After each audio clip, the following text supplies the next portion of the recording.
Inilah momen ketika Saddam Hussein menata kekuasaannya, membersihkan para pejabat senior yang berpotensi menjadi pengkhianat, mengganggu stabilitas negara dan bisa saja menyebabkan konflik internal Irak.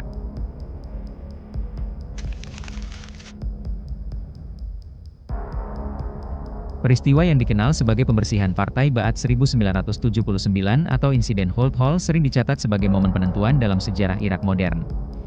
Di titik ini, Saddam Hussein tampil sebagai figur pemimpin yang ingin memastikan stabilitas negara di tengah situasi politik yang rawan konflik internal. Buat Saddam, persatuan partai dan negara adalah harga mati. Saddam resmi menjabat sebagai Presiden Irak pada 16 Juli 1979, setelah Ahmed Hassan al-Bakar mengundurkan diri karena faktor usia dan kesehatan. Transisi kekuasaan ini terjadi di tengah ketegangan regional, terutama hubungan Irak dengan Suriah yang saat itu sama-sama dipimpin Partai Ba'ath, tapi beda haluan. Dalam kondisi kayak gini, Saddam sadar betul kalau kepemimpinan setengah-setengah justru bisa ngerusak negara.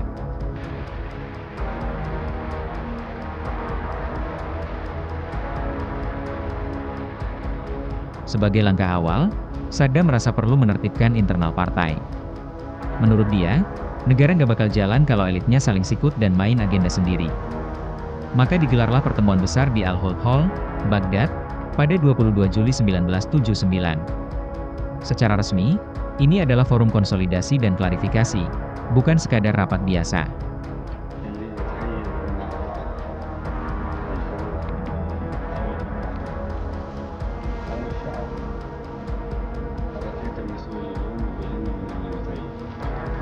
Saddam hadir langsung dan memimpin acara dengan sikap tenang. Dia duduk di panggung, berbicara lugas, dan membiarkan proses berjalan terbuka di depan semua kader senior. Semua direkam, bukan buat gaya-gayaan, tapi sebagai bukti bahwa keputusan negara diambil secara terbuka, bukan lewat bisik-bisik di belakang layar. Dalam pertemuan itu, Saddam mengungkap adanya dugaan konspirasi yang melibatkan pihak luar dan sejumlah elit internal. Dia menghadirkan pengakuan dari Muhyi Abdul Hussein Mashhadi, pejabat tinggi yang menyatakan dirinya terlibat dalam rencana penggulingan kekuasaan. Pengakuan ini menjadi dasar untuk membersihkan struktur partai dari unsur yang dianggap membahayakan stabilitas. Dari 68 orang yang ditangkap, 22 orang akhirnya dihukum mati.